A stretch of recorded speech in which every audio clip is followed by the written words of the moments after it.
And welcome back, dear viewers. That was a report on how men dress. With us in the studio is Dr. Yassin صيباري, the Executive Director, or the Executive General Director for Zara Group in Saudi Arabia. He is also Central Asia and Caucasus. Dr. Yassin, welcome to the program. Thank you very much. We're really looking forward to hear what you have to say on men's fashion, giving us tips, because I really don't know how to dress. Well, absolutely, it's very easy. I mean, the only thing is that here in Saudi Arabia is a bit much more complicated because of the national dress. Yeah, that's cool. So it's I mean, not everyone is dressing. I mean, the Western way of dressing in general. So you got here in Saudi Arabia. I mean, and this is even a handicap for us. I mean, as traders, let's say, yeah.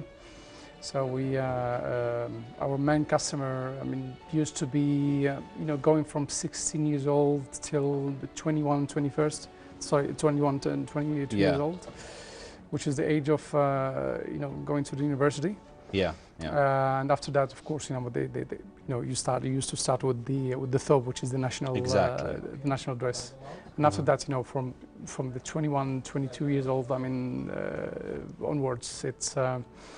The man in Saudi Arabia used to buy Western clothes whenever he's traveling abroad, only in general, or sometimes, you know, for like some lifestyle occasions. You know. Sure. Yeah. Well, that is quite a good explanation for most Saudi men. I guess you agree with it. Definitely, I think in these last, of course, 10, 15 years. I mean, Waleed, after I think you outside of the show, you only I only wear thobe on the program. On the program only, But I've been simply rocking jeans and a T-shirt since 2001, and and I haven't been, you know, I would go crazy with a button-up shirt. That's me going. I'm fly right now, you know.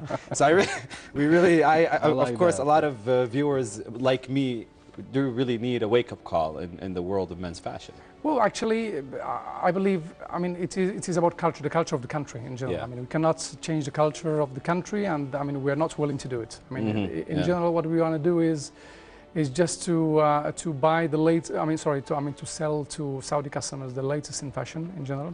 To make from, I mean, nowadays, I mean, you go to any shop in general, to any men's section, you know, fashion shop. You can find everything combined already, so you don't need even to combine. So you find everything combined already, or otherwise, you know, every brand. Here, of course, I'm talking about international brands. Yeah, yeah. Any international brand has, I mean, in-shop VM or an in-shop visual merchandiser or a stylist who can help any customer to wear, I mean, in the best fashionable way possible. So it's just easy. It just, I mean, our customers have only to ask. True. Yeah, definitely. I think I agree with you on this point. Currently, when it comes to shopping, especially men, we do have lots of cases. Actually, depends on, you know, height, weight, a lot of factors also. Let me ask you about, you know, the latest fashion actually currently. When I come to buy clothes personally, yes, whether it was here or abroad, I always, you know, we always like to look, you know, in style, and especially you know, body-wise. Whether you were overweight, you want to look skinny. If you were actually too skinny, you want to look like you do have a good body. So what is actually the latest? Let me say, of course, you know, the T-shirts, clothes, whatever. To look good. I will answer your question, but you know, let me just, because you know, you just raised up a subject which is very interesting, which is that I mean everything has a positive part and negative parts. I mean, here in general, I was talking about the thobe, for example, and unfortunately, okay, so fantastic. I mean, we appreciate it and respect it full time. I mean, in full. The only thing is that the thobe actually doesn't let the Saudi man, for example, or the Gulf, the GCC man in general, because it's used to be, you know, it's very spread in the region, to control his weight in general. Because we're talking about a uniform, it is going from up to down in general. So you know, you don't see your waist, you don't, you know what I mean. So you don't put you don't wear a belt, for example. So then you know, you could be you could forget about your, because in general you wouldn't see any defects on your body. You generally still be presentable no matter how. Absolutely. Yeah. And where the problem, where you start seeing the problem, you know, whenever, for example, you're going abroad and you want to wear in on a Western way. Then you know clothes. Tell me about it. Yeah. No, you're fine. But I mean, in some cases, in many cases, it's not the case. So I think it shouldn't be.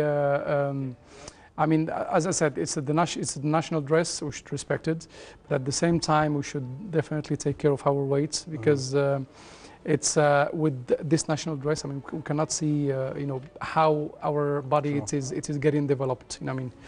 And regarding the latest in fashion in general, I mean, fashion for man. If we got to talk about fashion for man, it's we can say that fashion for man is 4 parts. Okay, so we got classic parts of fashion for man. We got fashion parts.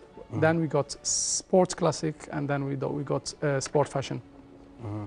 For a classic, for example, what we mean with classic is in general, you know, the normal suit, for example, you know, so what is classic and not subject to big changes season by season. It is a single breast, double bottom, so it is